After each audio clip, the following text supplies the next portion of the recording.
Hi, my name is Kirsten. I am a dietetic student here at UND, and today I'm going to show you guys how to make a healthier lunch option. We're going to start with quesadillas, and I'm just going to do a little twist on it to make it healthier. So instead of using a regular tortilla, I'm going to start with using a whole wheat wrap. And now I'm going to head over to the salad bar to find some fresh veggies to put on my quesadilla. So here we have all the fresh vegetables. I'm going to grab some peppers and some tomatoes and probably some spinach to put on the quesadilla.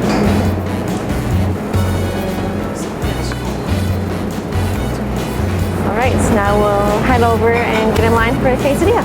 Hi, I'm wondering if I can get some veggies mixed in with the chicken on a whole wheat tortilla for my quesadilla? Yes. Okay.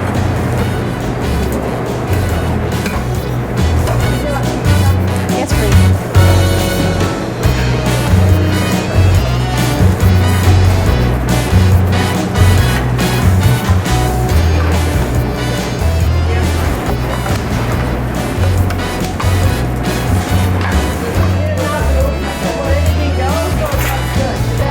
So here we have a healthier option for a quesadilla. It has about 260 calories, 20 grams of protein, 30 grams of carbs, and about 8 grams of fat.